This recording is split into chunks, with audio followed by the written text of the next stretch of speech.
សួស្តីបងប្អូននិងមិត្តភ័ក្តិយើងទាំងអស់គ្នាថ្ងៃនេះបន្តរូបមន្តយុទ្ធសាស្ត្រវេនទីផ្សារបុកធ្លាយតទៅទៀតយើងមើលថ្ងៃនេះឆ្នាំ2026ខែ5ថ្ងៃទី5នៅ USA យើងមើលទីផ្សារមាសសប្តាហ៍ថ្ងៃ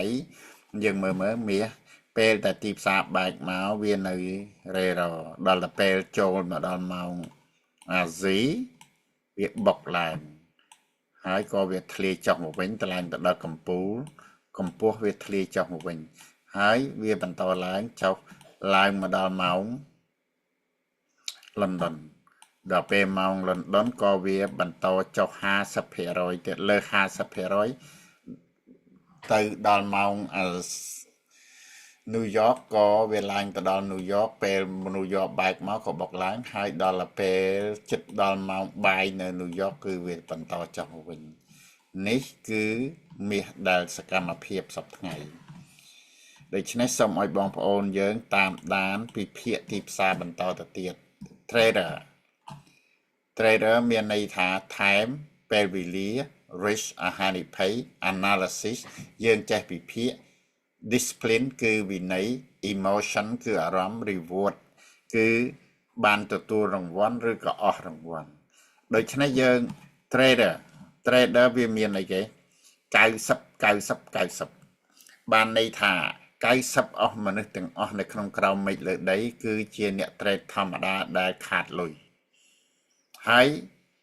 90% ទាំងអស់ trade capital គឺលុយយើងធនធានដែលយើងមាន trade ទាំងអស់នោះគឺខាតនៅក្នុង90ថ្ងៃនេះគឺ90បានន័យថា90ទី1អ្នកដែល trade គឺ90% គឺខាតលុយអ្នក90ទី2គឺអីគេគឺខាតលុយនៅក្នុងរយៈពេល90ថ្ងៃដូច្នេះយើងនឹងបំបែករឿងទាំងអស់នេះបន្តទៅទៀតអញ្ចឹងយើងត្រូវពេលចេះគ្រប់គ្រងអាហានិភ័យចេះពិភាក្សាទីផ្សារគឺមានវិន័យហើយយកចិត្តសាស្ត្រទៅគ្រប់គ្រងអារម្មណ៍ដើម្បីទទួលបានប្រាក់ចំណេញនៅក្នុងរយៈពេល90ថ្ងៃដូច្នេះយើងកុំឲ្យវិនិយោគទៅលើអ្វីមួយយើងវិនិយោគទៅលើខ្លួនឯងយើងនឹងបន្តមេរៀននេះបន្តទៅទៀតម្ដងតិចបានន័យថាយើង90ថ្ងៃ90% មនុស្សទាំងអស់នៅក្រោមមេឃលើដីគឺជាអ្នកtradeធម្មតាគឺតែងតែខាតលុយទាំងអស់គ្នាយើងមិនដូចជាគេក្រុមហ៊ុនធំគេមានលុយគេអ្នកឆ្លាតគេអ្នកប្រកែដោយធនាគារដោយស្អីទាំងអស់ដែលគេមានអ្វីគ្រប់សពគេមានទាំងលុយគេមានទាំងធនធានគេមានទាំងមនុស្សដូច្នេះបើយើងជាអ្នក trade ធម្មតាយើងគឺបញ្ឆាំងនឹងគេយើងត្រូវតែបរិងសមត្ថភាពយើងឲ្យបានរឹងមាំដូចគេចាំយើងទៅ trade នឹងគេដូច្នេះទាមទារការវឹកហាត់នេះឲ្យខ្លាំងមែនទែន